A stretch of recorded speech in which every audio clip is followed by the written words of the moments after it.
പെരുമ്പിലാവ് കൂറ്റനാട് റോഡിനരികിലെ അറയ്ക്കൽപ്പാടം പ്രദേശത്ത് വ്യാപകമായി മാലിന്യം തള്ളുന്നതിനെതിരെ നാട്ടുകാർ പ്രതിഷേധവുമായി രംഗത്ത്.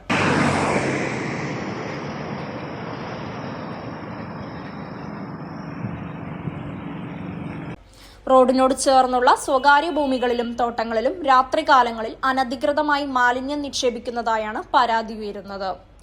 സെപ്റ്റിക് ടാങ്ക് മാലിന്യം, ഭക്ഷണാവശിഷ്ടങ്ങൾ, പ്ലാസ്റ്റിക് മാലിന്യങ്ങൾ, മാംസാവശിഷ്ടങ്ങൾ എന്നിവ ചാക്കുകളിലും കവറുകളിലുമായി ഉപേക്ഷിക്കുന്നതിലൂടെ പ്രദേശത്ത് ദുർഗന്ധവും ആരോഗ്യ പ്രശ്നങ്ങളും രൂക്ഷമാകുന്നതായി നാട്ടുകാർ പറയുന്നു. കർഷകരും യാത്രക്കാരും ഉൾപ്പെടെ നിരവധി പേർ ഇതിനാൽ ദുരിതമനുഭവിക്കുകയാണെന്നും അവർ ആരോപിക്കുന്നു. മഴക്കാലം ശക്തമാകുന്നതോടെ മാലിന്യങ്ങളും പ്ലാസ്റ്റിക് വസ്തുക്കളും സമീപ കൃഷിയിടങ്ങളിലേക്ക് ഒഴുകിയെത്തി കൃഷിയെ ബാധിക്കുമോ എന്ന ആശങ്കയും ഉയരുന്നുണ്ട്.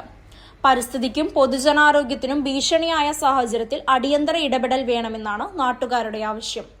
രാത്രിയുടെ മറവിൽ നടക്കുന്ന മാലിന്യ നിക്ഷേപം തടയാൻ പ്രദേശത്ത് നിരീക്ഷണ ക്യാമറകൾ സ്ഥാപിക്കണമെന്നും കുറ്റക്കാർക്കെതിരെ കടുത്ത നിയമ നടപടി സ്വീകരിക്കണമെന്നും നാട്ടുകാർ കടവലൂർ ഗ്രാമപഞ്ചായത്ത് അധികൃതരോട് ആവശ്യപ്പെട്ടു. CNTV പെരുമ്പിലാവ്.